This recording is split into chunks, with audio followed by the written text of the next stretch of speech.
Fuck.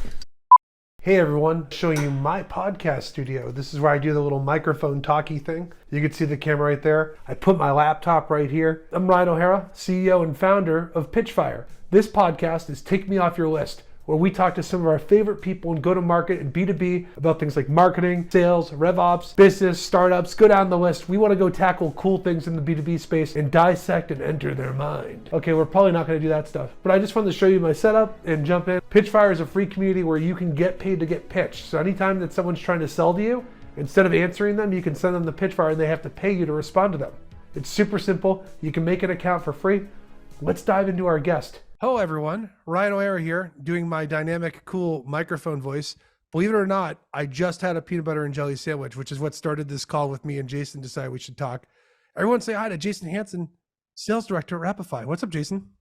Hey, Ryan. I would not have a peanut butter and jelly sandwich yet, but I mean, I do have to ask, are you natural peanut butter or are you like the fake stuff? Full chunky, Okay. full natural. Like you have to stir it. You get like an arm workout before you eat it. No, Okay. like I don't have that, but I will tell you this. I had natural peanut butter downstairs that was chunky and I opened it up to eat it. And for people that don't know, I put a video up on LinkedIn last week about like I tried to pitch a peanut butter and jelly sandwich like most SaaS companies pitch their product. And me and Jason were going back and forth about having fun. And that's why we're talking about it. But I actually like today was like, oh crap, it's 2 p.m. I haven't had lunch yet. And I have a call after this. So I'm like, I need to eat something to get my calorie intake in. Boom, right there. I had a peanut butter and jelly sandwich. My natural peanut butter, it oiled over Yeah. and is too old. So I threw it out. I didn't want to get sick. So I had to like eat my wife's peanut butter, which isn't as good. It was just creamy Skippy or whatever brand she has. I don't know what it is. She doesn't like chunky peanut butter. She's weird. As long as it's peanut butter. But yeah, anytime you start a call talking about peanut butter, like that's my thing. So yeah, and if you're allergic to peanuts and you're listening to this, I highly recommend you go try sesame seed butter. That's pretty good, I've heard, for people that have alternatives. Jason, I want to talk to you about marketing trends that we've been seeing the past couple, past year or two. You are in the front lines every day talking to marketers.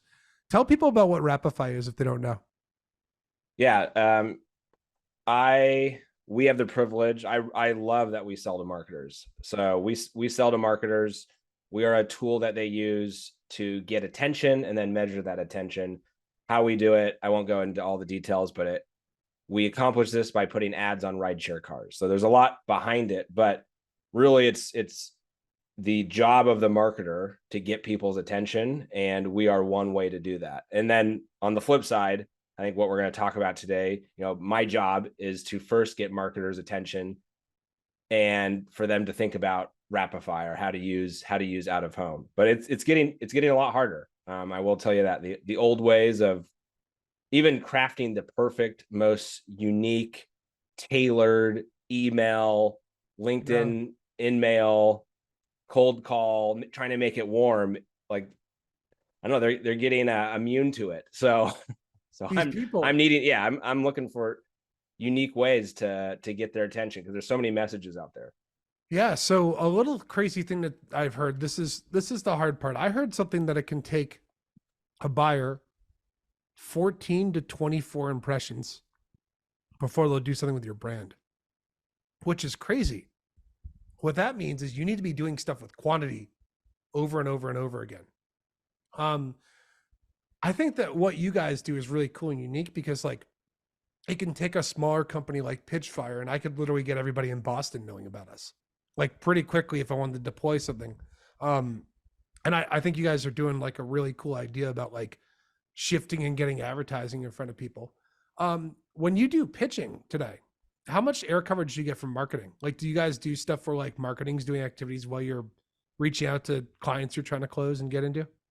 Yeah, so we try to work like like I like to use the analogy of an orchestra, even though I'm barely picking up piano again, but I enjoy music and I enjoy going to the orchestra. But that idea of us all working together, going after the same verticals, so that whether it's posts that you see on LinkedIn to messages from Jason, we are all trying to sing from the same song sheet because it is harder to get their attention. So we need to all be working together. And I think I know I have friends that work with marketing teams, and it's very siloed, but we're privileged here that we're all on the revenue team. Like our job is all the same. We Yeah. just have different tools, and you know, maybe our day to day is a little different, but our job is still the same at the end of the day. Like we need people to think about us, to accept our calls, our emails, so that they at least know about us and then ultimately work with us. Yeah, so obviously I'm trying to rethink this whole thing with Pitchfire. Like we're trying to replace a lot of the cold prospecting so that you don't have to do like 100 touches to get in front of someone. Um, what's working when you do a pitch? Like what are things when you do a pitch? Is it just like the stars align, or is there like some stuff that you're consistently doing that you notice works better than other stuff? Yeah, I mean, for me, nothing, you know, there's nothing new under the sun. Really, what worked, what works every time. You can't replace timing and having a good message. So those things are, you can't skip. You can't skip those things. There's no hack to skip those things. What's what has worked now, or what is working now, is is I mean, I think it's unique to us because we're a creative medium. So Mm. it's taking their creative elements and giving them examples of what this could look like. So instead of just saying, hey, here's what we do, it's giving them a picture of, you know, in your case, not just, hey, we can put your ads on cars, but actually showing that at some type of an event in Boston that you may care about. So trying to, you know, figure out who is your ICP, what's an area that you would care about, Yeah. how would Wrapify fit? And if we can make that fit happen before we even have our first conversation with them, those are the things that what we talk about in our marketing and our sales messages that will get at least get a response saying, hey, love that you're, you know, this is a great idea, not the right time. Like even if it's a no, at least it's a, hey, I get that you're actually thinking of our business. It's not a, hey, quit spamming me, you know. Yeah, yeah. That's what we try not to go for, is the unsubscribe. Those are the worst responses. Oh All yeah. cap, unsubscribe. Yeah. So like part of the dynamic of what you're talking about that's really important is like getting in front of people at the right time. The other thing is to stay on someone's mind when it's not the right time, right? I mean, if you have a conversation with someone and it doesn't go well, you want to figure out a way to stay in front of that person afterward, right? I mean, that's something also. How do you deal with that? Like you get what's Wrapify do if you have a conversation with someone and they're like, hey, it's not a good fit yet. Maybe next year or maybe 6 months from now, like what do you do to stay in front of them? Is it just making content on LinkedIn? Do you follow them with cookies? Like what's the scheme? Yeah, we have um various like marketing. We'll keep them in, you know, drip campaigns, all the other jargon. Yeah. But really, I mean, for me, it starts with the psychology. And I know this sounds weird, but if I truly see a fit, because if I don't see a fit, I don't want to push something that I know is not going to help them. But like when I personally see like, oh, this is a no brainer, like for this category or for what how I see where their business is going. Like the first step in my mind, and what I tell my team is like, once you see there's a fit, like envision yourself working with, like we will work with them. So what is the goal now? It's just, it's being relevant, it's being helpful so that you're top of mind at the right time. Because in that case, it's just about timing. It's not a this doesn't work for us ever. Yeah. It's just being relevant. So that could mean following them on LinkedIn and commenting on things, not for the sake of like, Yeah. that's the hard part. You don't want to have like a ulterior motive, like I'm commenting on this so I'm that they following remember you. me I'm to a sell. Like, creep. yeah, but Yeah. actually like get into their world. If they post something that you don't like it. But if you like it, comment on it, ask questions about it, like be a real human. Don't be like, oh, here's the sales guy. He's liking my post today. He's sending me an email tomorrow, and then I'm gonna get a call next week. Like, I mean, those things have to happen. So I map those things out. Of course, I put, you know, reminders for myself to follow up with so and so. But first step is like, if you truly see your a solution that you have solving their problem, like that's step one, and then just be a human and create like human touch points that aren't salesy. I always like when I was a buyer at Lead IQ and people would like reach out to me and stuff. I always liked when people would come to me with ideas. Hmm. Like I think that's fun. Even if it has nothing to do with your product and you can come up with an idea, I think that's one of the best ways to stay top of mind with someone. The other thing is ideas are contagious. So like, Yeah. let's pretend that you prospected me and you're like, hey, Pitchfire, I know you guys are really trying to break into getting in front of marketers and demand gen people because they get prospected a lot. You like that? A little plug there? You like that to sneak that in? Yeah. That was good. That was good. That's right. If you're listening to this, you work in marketing, you're like, oh crap, he got me. Inception. You got me. Yeah. If you want to get paid, anyway. But if let's say you were pitching, like we had a conversation. I'm like, yeah, I don't really have the budget yet to do that, but I'm fundraising right now. And when we get fundraising, I want to really do a big push in 3 or 4 different cities and coincide them with inbound or coincide them with another marketing conference or whoever's doing what or any of that stuff. If you came to me and were like, hey, this is a conference that's in this city that a lot of marketers don't know about, that might be a good group for you, and you just, even if you're not even saying advertise, just be like, you might want to go to this, that could be powerful right there. Yeah. Like just find what I like to do. And the cool part is, if let's say, Jason, you come up with a cool idea that you're prospecting with, you can pocket that idea and use it for like 5 or 10 different clients at once. Yeah. They don't know that like you're giving the idea to all of them. You know what I mean? You're not a jerk. You're just helping all these businesses out. Yeah. No, I definitely, that's, I especially like when it has nothing to do like directly with your product. I mean, those ideas are great and that helps paint the picture, but knowing their world, knowing, what they're trying to accomplish. I think that, and just making intros, that's one thing I try to do as well, is if I see, I've even introduced, like if there's not a fit for us, I've made intros to competitors or worked with competitors to create something together. Because at the end of the day, it's about, it's about driving their, like my business is to increase their business via advertising. So there's not one silver bullet at least in my world, that solves all of a marketer's problems. So if I can like team up with others that are competitors, but I'm solving their problem, then I think I'm going to be a valuable resource when the time is right. The best companies in the world at marketing are the ones that like can and sales are the ones that can figure out how to help their people, even if they're not their people yet. The other thing is, if I go do something with somebody, like for example, like if like Jason's not ripping off a bunch of pitches on Pitchfire right now, right? But we're doing a podcast together, making content. You might think of it or something at some point, but the idea is that like we're both kind of trying to go after a lot of the same audience and we're cross-pollinating.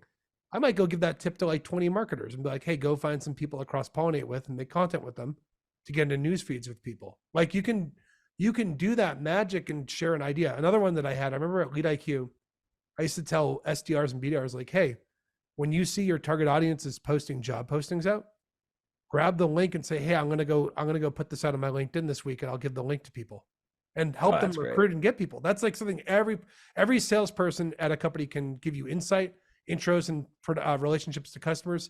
And they have an audience of people that follow them that are the same people that you're trying to hire. Why not do that? Like act like a free recruiter for them to help them out. Yeah, that's great. That.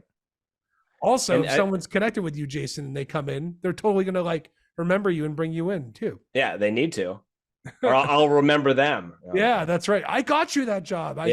I'll never forget. I have a guy that I hooked up. I got him a job. He worked at I don't want to say his name or company, but he worked at one company that was really small, and I got him a job. His name was Tim Cook. Schnim Took. Yeah, I introduced Tim Cook to Steve Jobs. If you weren't there, you don't know if that's true. You can just say that. That's about the content that's on LinkedIn right now. It's like, okay, that's not true. Yeah. Whatever.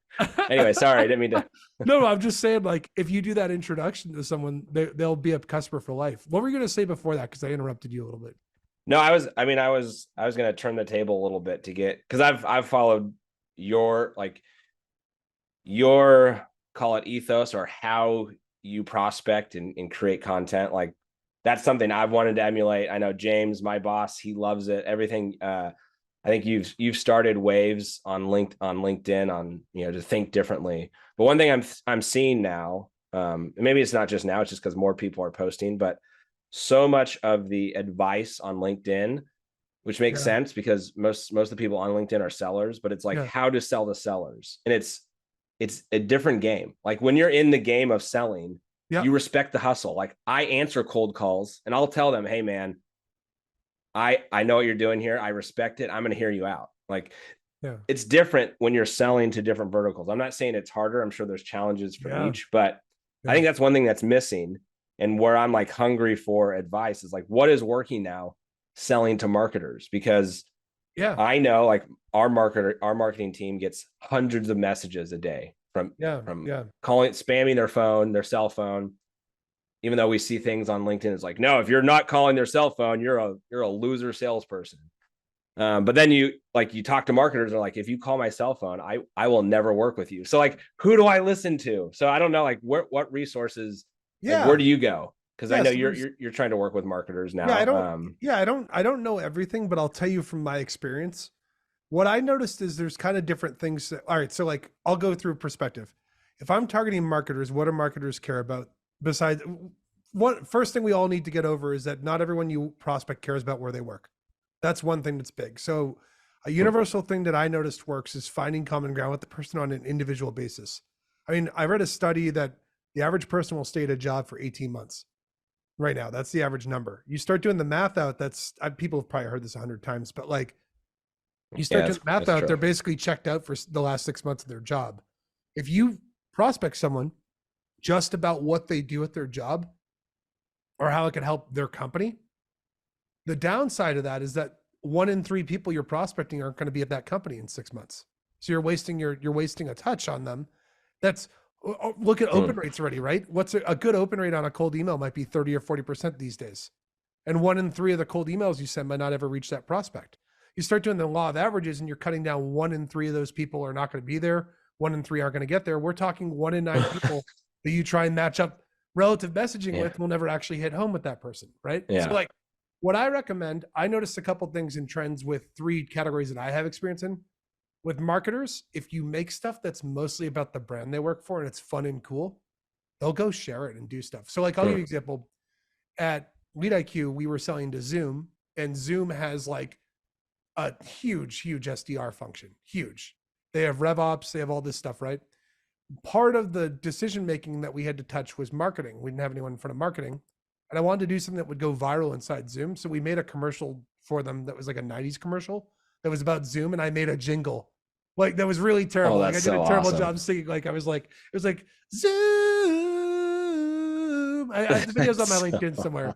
But I threw it up on LinkedIn and said, hey, we're doing stuff with Zoom. If you know anyone at Zoom, tag them here so they can see it. And what's cool is if you go click on the video and look at the views and you could see the breakdown of where they're from the company. I saw I had over 800 views from people from Zoom on that video. Oh, that's cool. Yeah. So like marketers care about the brand. And if you do stuff that's fun and cool and different about the brand, they're more likely to actually like connect and do something with it. So don't make your content about yourself, make your stuff about the person you're trying to work with. That's for marketers. IT network, that's the other place I have experience with before Lead IQ. The thing I kind of noticed that works for them, they're super analytical and they like doing experiments and messing around with stuff that they get to build. So if you enable them to build, if you're listening to this and you work in like selling to engineers or like network engineers or infrastructure as a service or something, do stuff that like gives them data, show them cool stuff that like, hey, I just ran your network through a speed test that we did. This was the milliseconds it took for me to get a ping from these 30 countries. And we used to go do that report all the time. And then my content that I would do is I'd go record a video of me talking through it. And I do like a character, like a nerd character. Like, we ran a race of all the network stuff. And like the cool part is they wrote right back and be like, they'd make fun of me. I'd be like, don't worry guys, it won't be on the call. I'll hand you to an AE. But like, they appreciate it because like, I'm not like being salesy. I'm like being analytical and be like, hey, we ran these numbers for you. Don't do this thing where you're like, hey, like, you know what most companies do right now? They would go do a speed test and they'd write an email and be like, hey, I did the speed test for you. We should get on a call and I can go over it with you. No, do you want to see it? Yeah, no one wants to this meeting. I'm someone that literally lives in a data center and hisses at light. The last thing I want to do is talk to you, you stupid sales rep. Like that's what they're thinking in their head. So like, so just give them the info, make it entertaining while you're giving them the info, and then magic things happen. Like they'll feel like they know you and be like, hey, if you want to find some ways to fix some bottlenecks, we can scheme, but if not, no big deal. And then you just stay in there, stay up at top of mind with them. Think of them when stuff comes up. Yeah, that's great. Yeah. What do you guys? So Jason, when you worked at when you were working at Wrapify, like what are the marketers you're working with? Are they more on the creative side or analytical? You think? I mean, it does depend. Those are it's either like growth marketers and they are more like analytical side, and that's where we'll focus more on our measurement components. But we Yeah. work with a lot of brand marketers, CMOs, and yeah, I mean, when I look back, the meetings that or the messages that led to meetings have all like centered around something creative, anywhere from simple things like a spec ad to like knowing this one prospect was really into Stranger Things, so I like recreated the intro of Nice. Stranger Things. Instead of like the actors' names, I put like why we should meet and stuff like that. Spent way too much time on it. It never led to a qualified opportunity, but it did get a meeting at least. Jason, I'll tell you a tip for that. If you ever do that again, don't do a one-off. Do like 10 of them. And then like, Yeah. because like you could get the process down for all of them. Like find 10 prospects that you think like Stranger Things is extremely popular. So like Yeah. the probability that someone likes Stranger Things is probably pretty high. But like I think it's the third most watched show ever on Netflix. I don't know what the first two are. I probably should, but yeah, like that's a cool idea. The other thing I was gonna recommend is like um you could also like I if I were working at Wrapify and I were like thinking about how I'd get in front of this as a geek in marketing, I love looking at like advertising examples. Hmm. And I don't just mean like brand on car. Like, you know what I mean? Like I don't mean like that. Like I follow a Twitter account, he's called the Ad Professor, and he just has people that email him every day and submit cool advertisements and Oh, he I tweets love them out that. every day. And I'm on his newsletter and there's now a paid newsletter and I'm literally tempted to sign up because I get all kinds of cool ideas for our business doing that. You guys should just do that for free. Yeah, no, that's a great, and that's like, even when I look at my own LinkedIn posting, anytime I talk about me and what we're doing at Wrapify, Yeah. it's basically Wrapify people like it. But when I'm sharing things that I'm super interested about, like advertising, and oh, look at the way they didn't use copy in this ad, Yeah. people comment on it, they share it. So yeah, that's Yeah, very like true. you could even do something where like if I were you, I love that, just pumping out free ideas and we're gonna put it in public, but I'll help too if I you know, want. I'll take it all. I'll take it. Yeah, yeah. I would do something where like it'd be cool. Do you guys have like a creative team at Rapify? Yeah. It'd Yep. be very cool if like you got a couple of them together and on LinkedIn you're like, hey, post your ad in the comments here on this post and my creative team will give you feedback on how to make it better. Oh, that's good. Like, and I I like like, that. dude, I would do that. I'd take a screenshot at the top of my website and be like, what do you guys think? I just did a call with another person earlier today. I don't know if I can say their name because we haven't agreed to make content yet, but It was they, Tim Cook again, right? yeah, it was Schmim Schma. You and It was Timmy are like, it was Mark Schmothersberg. His name yeah. rhymed with my so me and Zuck were hanging out on a call. And the guy was showing me like what they do for landing pages and A/B testing and stuff.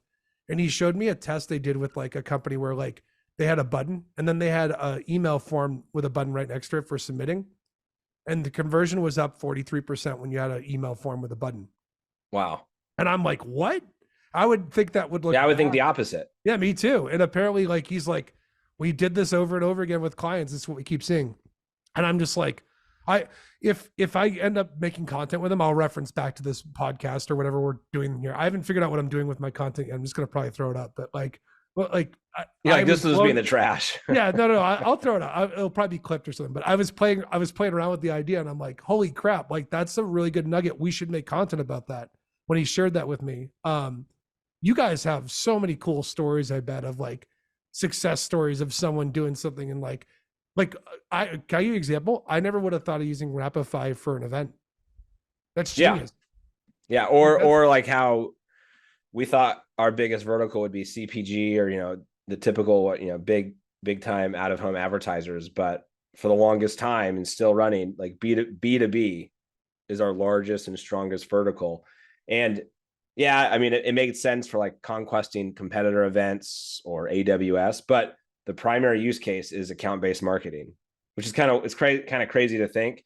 A little yeah. different now that we're all, working remote or hybrid, but still the same concept. So it's one of those like counterintuitive, oh, the customer took our tool and used it this way, we might as well lean into it. I remember years ago, I did a campaign where I bought billboards across the street from offices of businesses we wanted to break into in California. Like we did a bunch of them, like, and it was just for one business.